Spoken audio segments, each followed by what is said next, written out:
as quickly as possible. And here we go, spawning in the bottom right hand corner of Golden Aura, we have our blue Protoss player. Blue Protoss, currently teamless. It is Turaviel. Turaviel. There we go. You know what? I've got to call him Taru. Getting the top left hand corner, we have our red Zerg, representing the Platinum Heroes from land of the UK, from land of England. It is Eva. I still don't know if I meant to say like the UK, like the United Kingdom, or England, or Britain. I don't. It's just it's all the same. It's just all the same to me. I don't know. That's why it's just easier calling him the pink Polish Protoss player. Always easier. Eva is of course off racing a Zerg, Kappa. Meanwhile, Turaviel is moving out, going for a probe scout. For a probe scout across the map.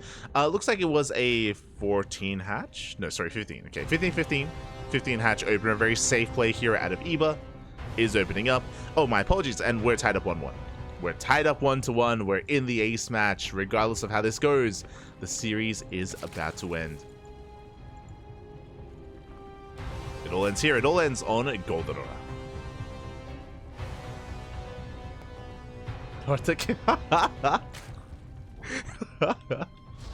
See. Oh, he's not replicant. He's replican. True. I love that. True.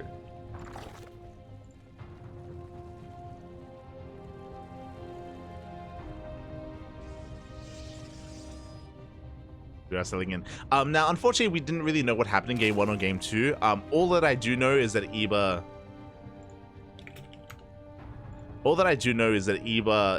did say that he was clowning a little bit. He's like, Papi, I need to stop clowning. And I'm like, you do. What did you do? He said, let's just say I pulled a Mia Micah. What does that mean? Does that mean he played 2-base Hydra? Potentially. Eba may have been trying to whip out the 2-base Hydra, didn't work out quite well, and was punished for it, and now we're settling in. Now we're just going to be settling down. It is going to be a Stargate opener out of Turaviel? Yeah. That's going to be a Stargate opener. This is going to be, I imagine, leading into Oracle play, into a Void Rays.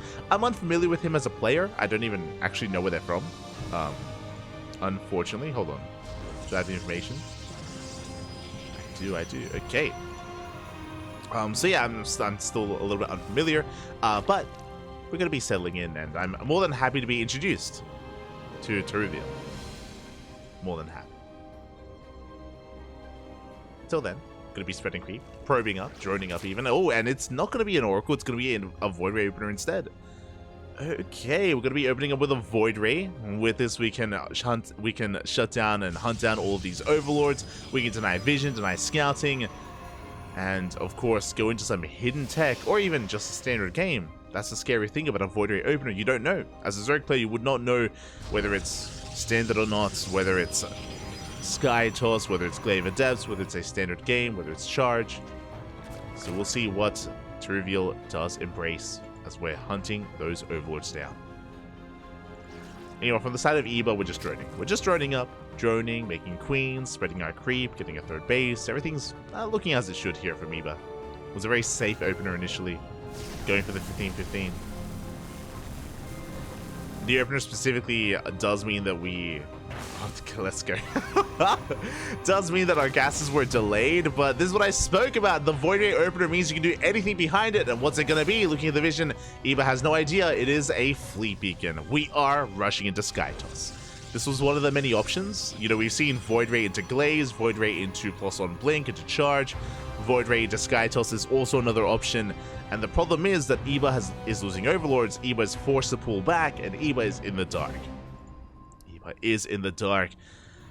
And we'll see how he responds. Now, there are some tells, there are some clues. If Eba is active with Lings, and if the Protoss goes into +1 air attack, for example, then we could try to scout this, we could try to come across this. Likewise, if we recognize that we're lacking warp-ins and lacking gateway units, we can try to piece it together as well. Outside of that, Eba is just stuck at home droning and going to be relying on an Overseer scout once the lair is done. Until then, Eba's unaware. Eba is unawares. Setting out some Lings across the map. Third base is being taken. And the third is going to be spotted at least. Eba is aware. Is where the expansion, fanning out more Lings. Roach production has begun, but it looks like only a handful of roaches just to be safe. Basically what Eba's doing here, especially if we cut roaches at 10, is if it was Glaive Adepts, we'd be safe against it. Yeah, you can even see here, Eba is in position to wall off. This is a blind counter to a Glaive Adept build. I don't know what happened earlier, but if Eba was going 2-base Hydra, then Glaives would have killed him, and it's possible that that happened earlier this series, because again, we're really paranoid. That's why the drone is here to wall off, and that's why we have all these roaches. And because of this, because Eba preemptively made all these roaches, this means that his economy is delayed, he's going to be a little bit later to drone up. We know, of course, that there's nothing for the roaches to do, that there's no reason to have them. So Eba playing very safe, essentially. Very safe play. And the downside is that if you're playing safe, then you're putting yourself behind if it's, you know, not an aggressive build.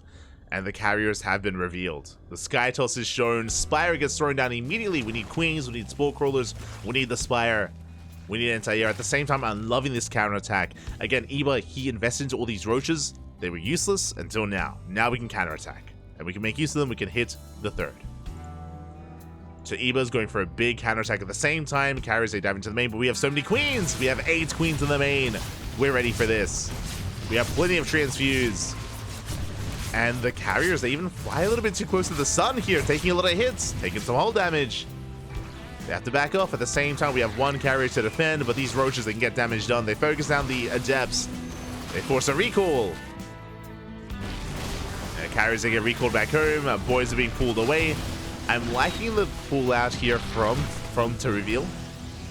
Does pull away, bleeds out 4 probes, but preserves his workers. Does preserve his workers, does warp in to fully wall up, and does buy time. And so far these roaches, they've gotten 5 probe kills. Oh, only 5. 5 probes for 17 roaches. Sorry, 7 probes for 17 roaches. So much better trade here for the Protoss, but the plus side is that Eba did force the army to back off. You know, Eba back at home, he's able to maintain his economy, able to maintain his worker count. Corruptor's now on the way, he got away with the Spire. Eba has defended. The game will go on. And sure, we have all these carriers, but the first push had to get damage done, and because it didn't, I mean, now Eba has map control. Like, the carriers, they're stuck at home. If they ever move out, we have 14 Corruptors to punish them. Oh, we're moving out. Oh god. I'm concerned for Turaviel here. We are moving out. We have 4 carriers and 1 Void Ray. With the amount of Corruptors that we have, we're going to shut this down.